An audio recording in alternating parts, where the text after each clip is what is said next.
Assalamu alaikum wa rahmatullahi wa barakatuh. On vous emmène aujourd'hui à la rencontre des musulmans de France. Chaque année, ils viennent par dizaines de milliers au parc des expositions de Paris-le-Bourget à la rencontre annuelle des musulmans de France organisée à l'initiative de l'Union des organisations islamiques de France. Chaque année, ils viennent donc pour écouter des interventions très riches et variées, pour partager ensemble des moments de convivialité, de fraternité et de spiritualité. Cette année, à l'occasion de la 30e édition, il y a à disponibilité des visiteurs plusieurs pavillons. Un pavillon dédié à la famille, un pavillon dédié au Saint-Coran, un autre pavillon dédié à la jeunesse, mais aussi un grand souk. Suivez-nous.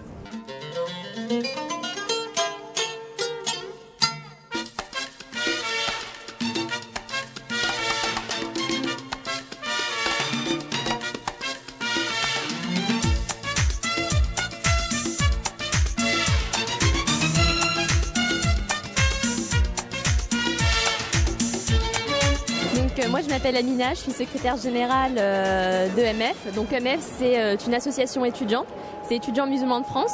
Nous existons depuis 24 ans et nous sommes présents dans plus d'une quinzaine de sections dans toute la France.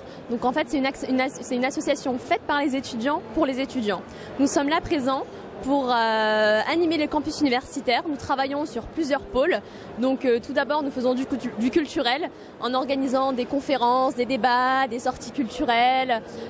Également, nous organisons des activités sportives, des activités humanitaires, sociales. Nous organisons des distributions de colis alimentaires pour les étudiants. Nous faisons de repas. En fait, nous faisons en sorte que l'étudiant soit épanoui dans sa vie étudiante. En fait, on essaye de lui faciliter le passage de la vie, que ce soit de la vie du lycée jusqu'à la vie universitaire, ou lorsque les étudiants étrangers viennent ici en France, nous essayons de leur faciliter leur installation. Par ailleurs aussi, également, nous travaillons sur divers autres champs, également le syndical. Nous essayons en fait de défendre les étudiants en se présentant dans les conseils d'administration d'université, dans les conseils des résidences, au niveau du CROUS, en fait c'est les résidences universitaires.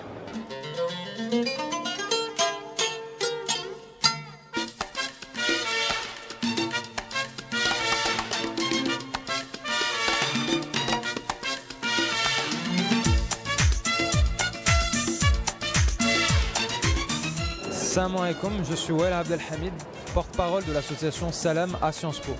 Salam Sciences Po est une association qui s'est créée il y a 3 ans par des étudiants de Sciences Po.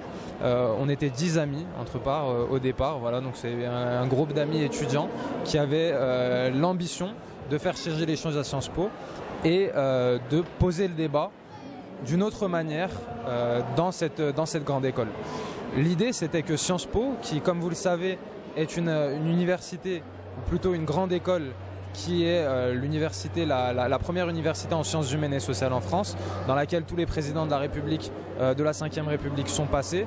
L'idée c'était de leur dire, voilà, vu que ce sont ces élites qui demain vont parler d'islam dans les médias en des termes très négatifs, si dans leur formation ils arrivent à avoir accès à une association d'étudiants amicaux qui peuvent leur parler d'islam d'une autre manière, peut-être que ça pourrait tout simplement changer leur vision de cette religion. Un message aux étudiants du monde entier, ce serait simplement de leur dire prenez l'initiative et n'ayez pas peur, où que vous soyez, n'importe quel que soit le climat social dans lequel vous êtes, de parler d'islam et de répandre simplement le salam autour de vous, de répandre la paix, de répandre le message de l'islam, car aujourd'hui, ce monde en crise de valeurs en a plus que besoin. Assalamu alaikum, Tawfiq Balbouchar.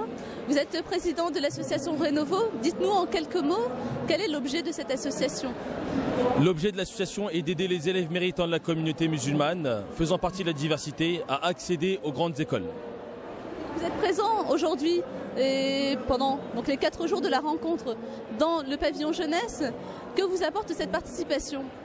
Alhamdoulilah, le pavillon jeunesse, nous, ça nous permet d'avoir un public intéressé à la jeunesse de la communauté musulmane.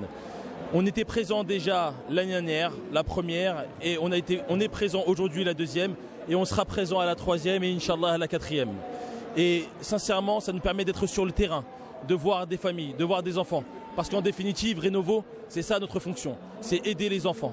Et faudrait-il encore être sur le terrain? Et on sait que, alhamdoulilah, Rénovo a de plus en plus de succès. Mais on se met toujours dans l'esprit qu'on doit être auprès des musulmans pour pouvoir les aider. Quels sont vos objectifs sur le court terme et le long terme? Donc comme je vous disais, Renovo, nous, on accompagne les élèves vers la réussite sociale tout en permettant l'épanouissement spirituel. Donc nos objectifs à court terme, c'est permettre l'accès aux plus grandes prépas, aux classes préparatoires de France, accès aux plus grandes facultés de médecine de France. À moyen terme, faire en sorte à ce que, évidemment, ces élèves accèdent aux très grandes écoles et ensuite à l'accès des très grandes écoles qui participent avec nous et que ensuite eux-mêmes transmettent le savoir qu'ils ont pu avoir à des futures générations, Inch'Allah. Et sur le très long terme, c'est avoir 150, 200, 300, 400 élèves des plus grandes écoles de France, des plus grandes facultés de médecine qui tiennent par les mains et qui aident la communauté musulmane. Le stand que vous tenez donc ici au pavillon jeunesse, est-ce que vous avez réussi à attirer donc, des étudiants? Quel type de personnes recevez-vous au stand? Je vais vous dire, le pavillon jeunesse est ouvert depuis vendredi soir. Vendredi soir, un frère est venu me voir et m'a dit: mon frère, j'aime beaucoup ce que vous faites. Je lui ai dit: mais qui êtes-vous? Il dit: voilà, moi je suis diplômé de HEC Sciences Po et je suis entrepreneur. Et j'aimerais participer et dispenser des cours aux élèves des Renovo. Donc, subhanallah, le pavillon la jeunesse, c'est un moyen de capter les gens et de rencontrer des profils très très intéressants. On rencontre de tout. Des enfants qui veulent réussir, qui veulent accéder à ces très grandes écoles, des parents qui sont soucieux de l'éducation de leurs enfants, et alhamdoulilah, des cadres, des responsables qui veulent participer au projet ou qui ne participent pas forcément au projet mais dans le même cadre, dans l'éducatif, et avec qui on crée des partenariats. Un message à adresser aux futurs diplômés, aux parents des futurs diplômés? Alors, le message que j'aimerais transmettre aux futurs diplômés, c'est que la réussite sociale, sans la réussite collective, est un échec. L'épanouissement spirituel est indispensable pour se sentir bien dans notre vie et dans notre société. Et aux parents, j'ai envie de leur dire Mabrouk, c'est très bien, alhamdoulilah, vos enfants ont réussi socialement, maintenant il faut qu'ils réussissent au sein de leur communauté.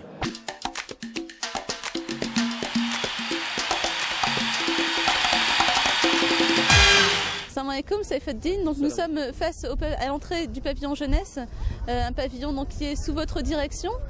Pouvez-vous nous expliquer un peu quel stand vous avez pu accueillir cette année, quels ont été vos objectifs puisque la rencontre touche à sa fin et les avez-vous atteints?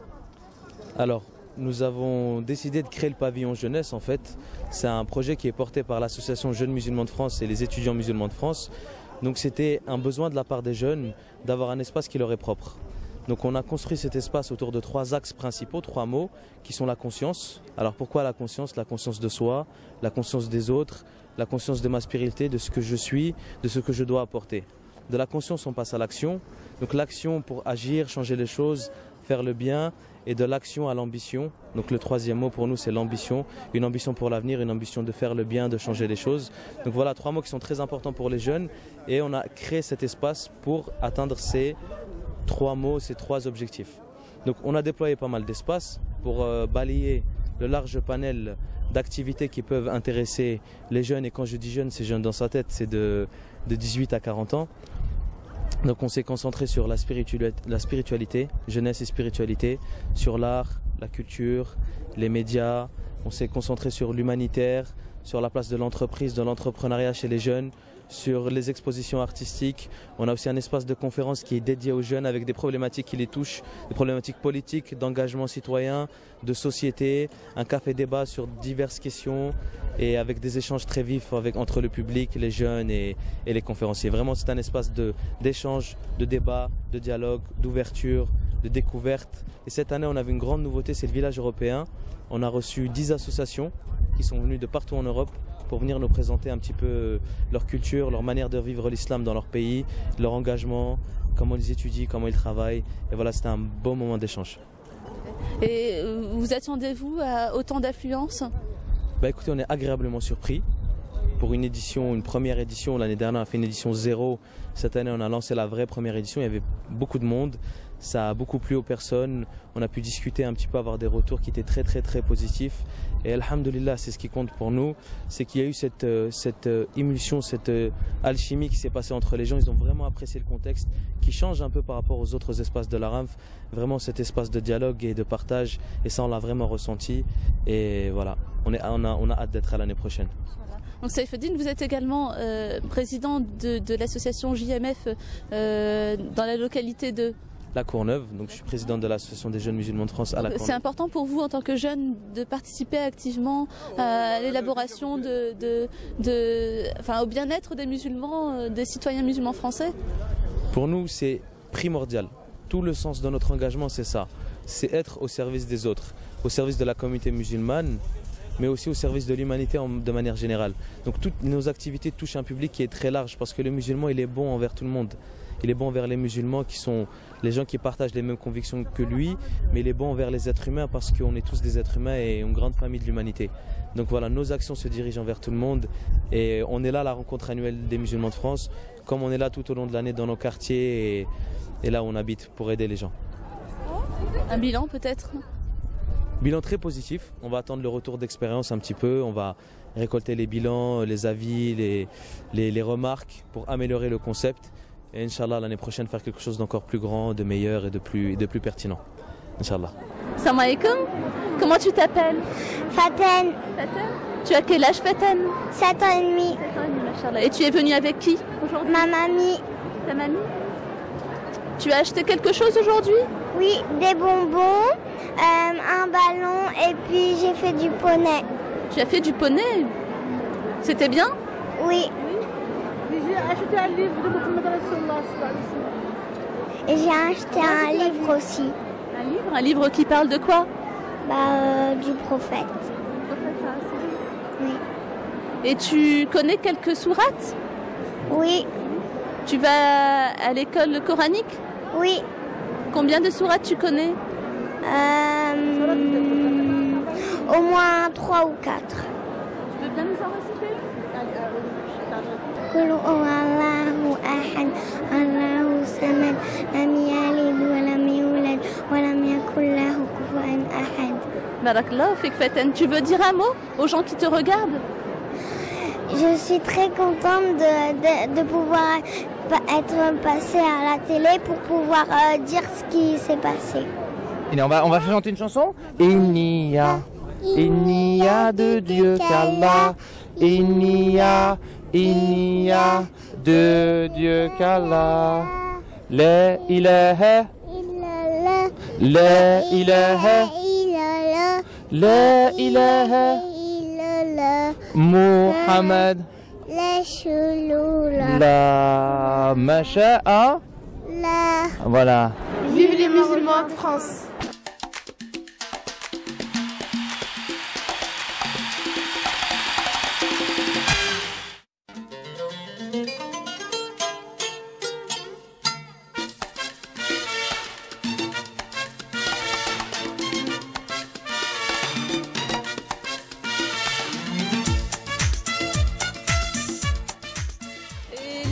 L'espace ludique, c'est ça? L'espace ludique, c'est je joue et j'apprends avec mes parents. D'accord. Donc l'espace ludique accueille les parents et leurs enfants. Cet espace est dédié surtout à l'apprentissage de la religion et de la langue arabe. Tout le monde sait que la génération qui va venir après, ce sont les enfants. Et il faut leur transmettre des choses. Et les enfants aiment beaucoup colorier, aiment faire tout ce qui est manuel, aiment toucher à tout ce qui est technologie. Et à travers cette technologie, à travers un dessin, on veut leur transmettre un message. Vous avez différents coloriages, vous pouvez voir cette famille qui est en train de colorier. Par exemple, cette petite fille est en train de colorier deux petits qui se serrent la main. Derrière ce coloriage, il y a Afshu salam bainakum tadkhulul jannata bisalam. Passez le salut entre vous et vous rentrerez au paradis en paix. D'autres coloriages, je ne sais pas si ici par exemple, quelqu'un qui a colorié, on pourra aussi après s'approcher des différents coloriages qu'on a collés sur le mur. Vous avez un enfant qui prie et qui fait dua. On enseigne, on montre aux enfants et aux parents surtout, car c'est sur eux qui éduquent leurs enfants avant tout. On leur montre qu'à travers un coloriage, on peut vraiment apprendre la religion à quelqu'un. On leur apprend comment faire la prière, la différence entre Qubbat al-Sakhra et Masjid al-Aqsa. On leur explique l'histoire de Kaaba, donc Ibrahim alayhi salam et Ismaïl alayhi salam. Aussi, quand on parle de Masjid al-Quds, on parle d'Ibrahim alayhi salam et de son fils Ishaq. Vous avez, donc on peut se rapprocher si vous voulez de Vous voyez les coloriages que les enfants ont fait. Vous avez ici donc Dua al-Matar, Allahumma sayyiban nafi'an. Donc voilà, différents coloriages. Vous avez aussi en bas Masjid al-Nabawi Sharif, la mosquée du prophète à Médine. Vous avez un coloriage où un enfant dort et avec la Dua. On essaye de leur faire déchiffrer les lettres en même temps et surtout de leur expliquer le sens. On veut vraiment se baser sur le fait qu'on n'est pas éternel sur cette terre et que ce sont eux qui viendront après nous. Et c'est important de leur transmettre notre savoir.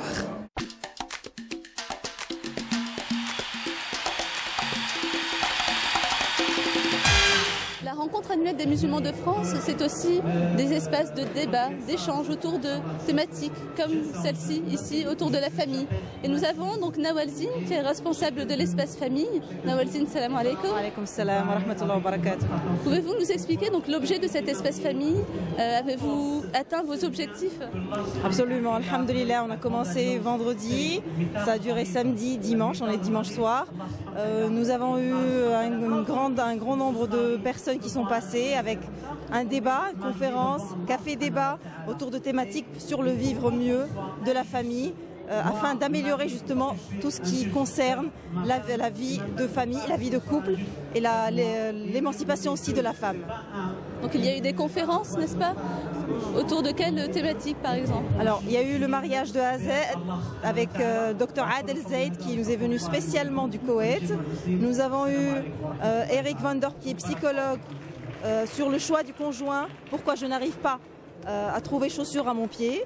Nous avons eu Famille, on se parle mais on se dit quoi, avec Madame Tewissen qui est psychothérapeute. Donc à chaque fois donc, vous ramenez donc, des spécialistes de la matière.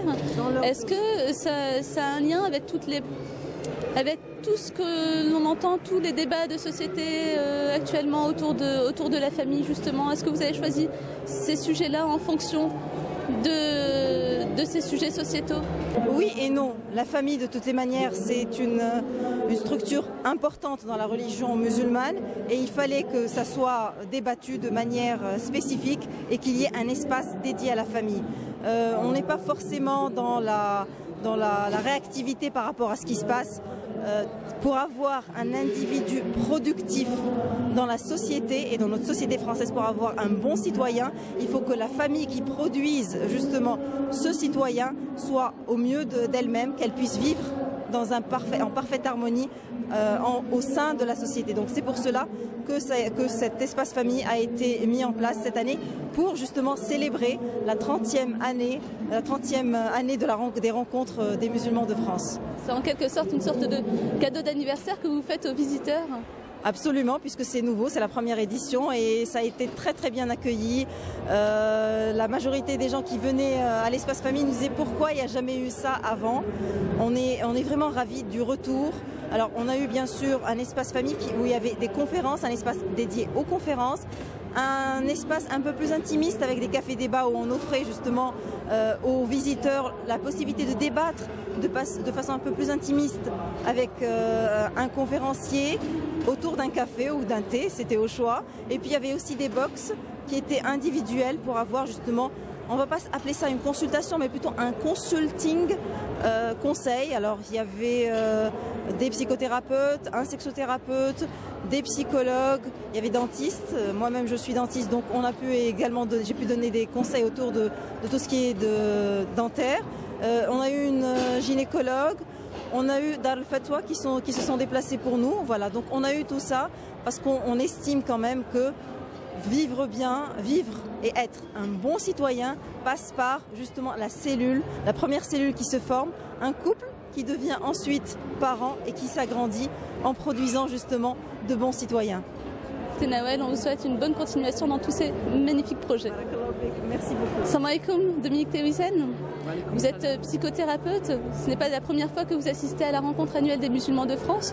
Vous avez participé en tant que psychothérapeute à des cafés-débats. Vous êtes intervenu donc en votre qualité professionnelle. Pouvez-vous nous expliquer donc la raison de votre présence ici et votre sentiment, vos impressions? Alors la raison de la présence ici, elle est bien simple, c'est qu'on m'a demandé d'y venir, donc voilà. C'est la deuxième année, donc c'est vraiment quelque chose qui démarre dans les rencontres annuelles des musulmans de France.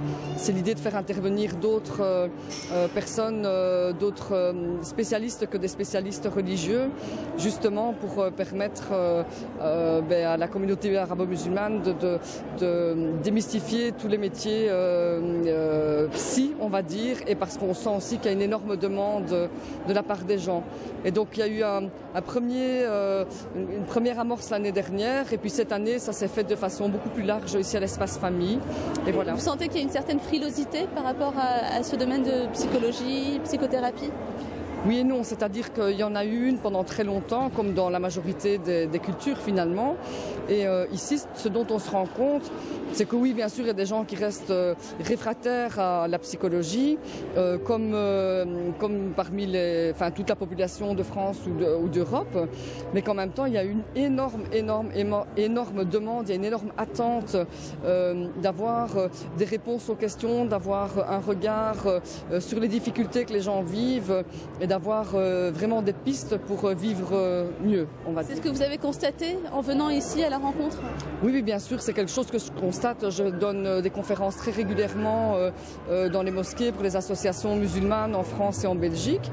Et oui, on constate que la demande est là, qu'il y a de plus en plus de demandes, de plus en plus de choses sont organisées dans ce sens. Et puis parfois on intervient aussi, je vais dire en tandem avec des personnes du monde religieux, et c'est vraiment très intéressant parce qu'on a les regards croisés alors. Et donc les gens se rendent compte que finalement il n'y a pas la psychologie, c'est pas haram, et que voilà, c'est un outil comme un autre pour accéder au bien-être dans la vie terrestre en fait. Salam alaikum, vous êtes un groupe d'amis ? Oui, on est un groupe d'amis. D'où venez-vous ? Nous, on vient de Paris et elle vient de Tours. Et qu'est-ce qui vous a amené à cette rencontre ? Tout le salon, découvrir de nouvelles choses, apprendre surtout, et aussi acheter des livres, tout ça. Vous trouvez votre bonheur ? Oui. السلام عليكم. أول حاجة تنشكروا قناة الإقراء على هذه المبادرة هذه اللي باش تجي هنا لفرنسا وتتنقل هذه الأحداث اللي كاينين هنايا. وبالنسبة لهذا الصالون هذا فتعرف أيضا بالمسلمين وبالشريعة ديالنا الإسلامية، وهو تعارف بين عديد الثقافات الإسلامية، وهذا شيء جيد بالنسبة لنا احنا كمسلمين هنا في فرنسا.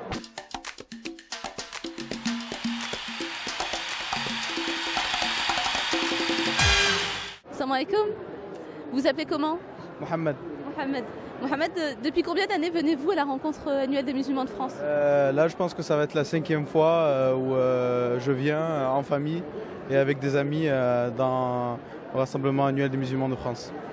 Qu'est-ce qui vous a amené ? Qu'est-ce qui vous motive à venir à cette rencontre ? En fait, c'est intéressant de venir parce que en tant que musulmans qui ne vivons pas dans un pays musulman, ça nous permet de justement partager, savoir, avoir un peu des bons plans sur la vie au quotidien du musulman en France, et aussi participer à des projets de grande ampleur comme l'aide humanitaire en Syrie, les aides et la cause palestinienne, et bien sûr voir aussi des conférenciers, des ulama qui viennent du monde entier. C'est le fait de partager des choses avec la communauté musulmane, de pouvoir se retrouver, et c'est assez sympa, ça change un peu les idées aussi. Voilà, c'est surtout pour ça. Salam alaikum. Vous venez d'arriver ?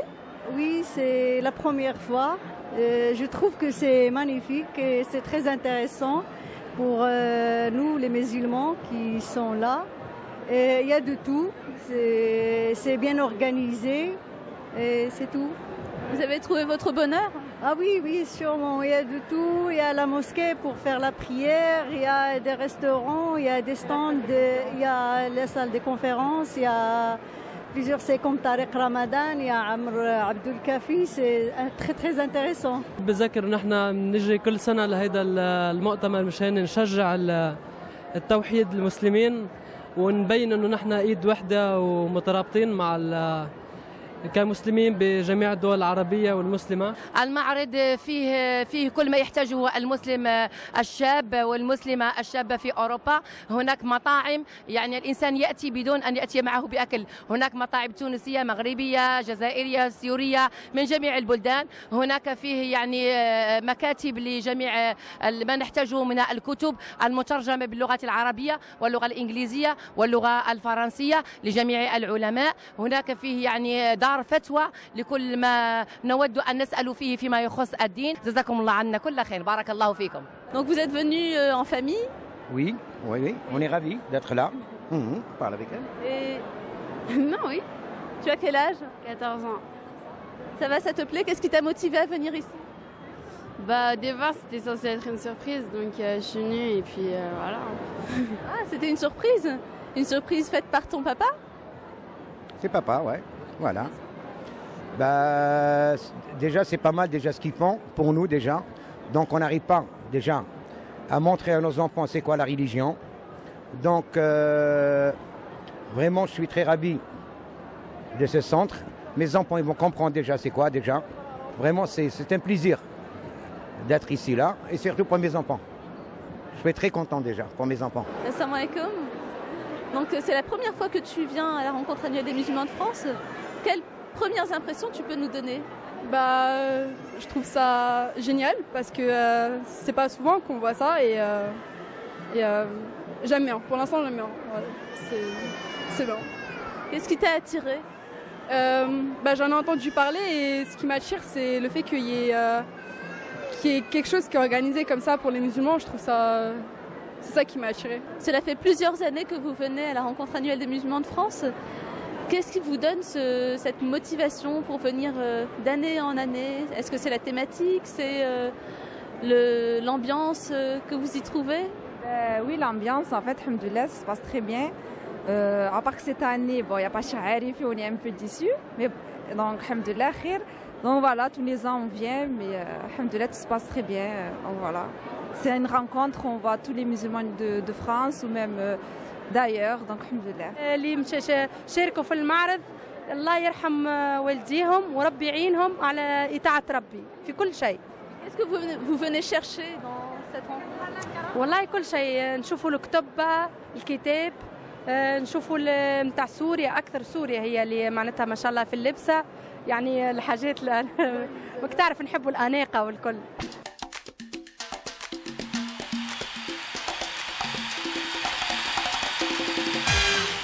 Donc vous êtes Karim Ouachek, vous êtes un peu le chef d'orchestre de la partie commerciale de ce salon. Vous gérez donc la foire musulmane donc du Congrès du Bourget. Expliquez-nous un peu quel est votre rôle ici. En fait, nous, dans la société Jidis, en fait, la société commerciale de l'UIF, donc je suis un peu le commercial de la société Jidis, en même temps l'organisateur de la partie foire, donc la foire commerciale, la foire musulmane, ce qu'on appelle la foire musulmane depuis quelques années maintenant. Donc c'est la partie commerciale, on commercialise des stands sur 24 000 mètres carrés, donc le hall de B, et on commercialise des stands à des exposants qui viennent un peu de partout, donc des 4 continents, donc ils sont là. Il y a une richesse commerciale, économique, comme la richesse culturelle qu'il y a dans la rencontre annuelle des musulmans de France. Combien d'exposants avez-vous reçus cette année? Aujourd'hui, on est sur un total de 243 exposants sur une surface de 20 000 mètres carrés. Donc on est sur des unités de 9 mètres carrés, on est sur 600 unités de 9 mètres carrés. Donc il y a eu une évolution ces dernières années, il y a plus d'exposants, plus de visiteurs donc à la foire. On a une évolution sur les deux éléments, on va dire. On a une évolution sur la partie quantitative et on a aussi une évolution sur la partie qualitative. Donc on a énormément d'exposants maintenant qui font des efforts en termes de décoration, d'enseigne et tout. Et en même temps, on essaye de ramener un peu les richesses un peu qui se retrouvent un peu dans nos traditions, dans nos pays d'origine, dans les pays musulmans. Donc en termes de richesse et de qualité, on trouve que ça, il y a une réelle évolution. En termes de quantité aussi, donc là cette année on était, on va dire taux de remplissage, on était à 100%. On avait des listes d'attente et tout.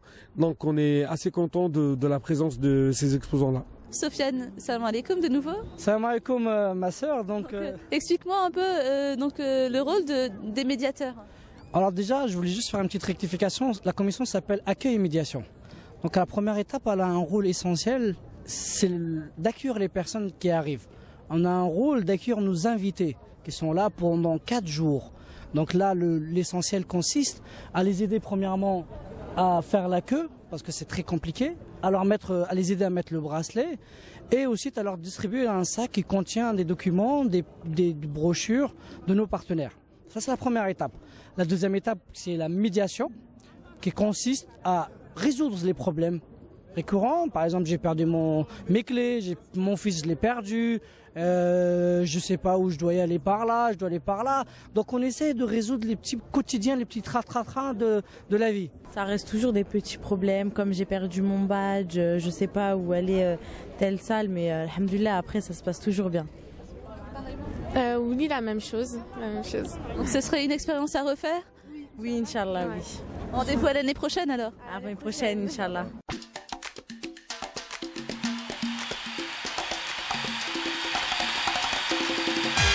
معنا الأستاذ محمد سلام مدير قنوات إقرأ الفضائية، وسيتحدثنا عن دور إقرأ في هذا اللقاء الأوروبي. بسم الله الرحمن الرحيم، الحمد لله والصلاة والسلام على رسول الله.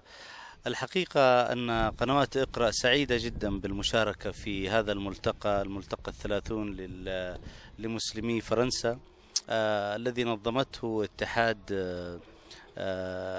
الجمعيات الإسلامية في فرنسا.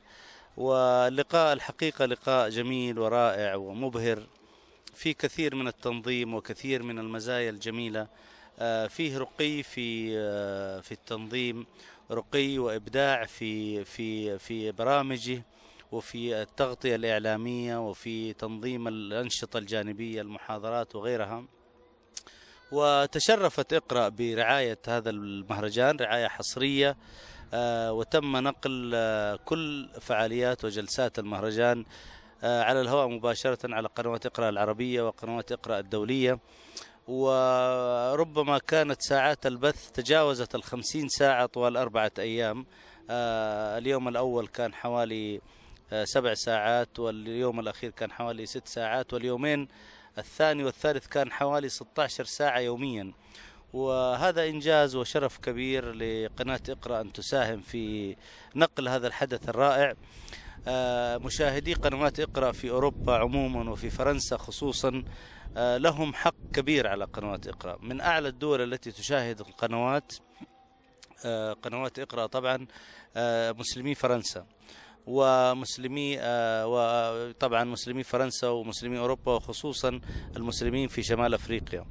لذلك مشاركة قنوات إقرأ هي مشاركة واجبة، ونتطلع للمشاركة في رعاية هذا الملتقى إن شاء الله في السنوات القادمة. يعني سيكون إن شاء الله في مشاركات قادمة في تطوير وبعض الاقتراحات لتطوير الملتقى من قبلنا بالمشاركة والمساهمة مع الإخوان في اتحاد المنظمات الإسلامية في فرنسا، لنستفيد أكبر فائدة ممكنة كمسلمين في تقديم أفضل صورة للمسلمين في فرنسا. فندعو الله التوفيق. والحقيقة أنا لازلت أكرر أن الملتقى فاجأني كثير بمستواه وبتنظيمه وبمعارضه وبحضوره، حوالي 200,000 زائر، عدد كبير جدا، وأيضا نخبة من المشايخ والعلماء والدعاة، معظمهم صورنا معهم برامج ولقاءات عن المسلمين في فرنسا. إن شاء الله يكون فيها الخير للمشاهدين إن شاء الله.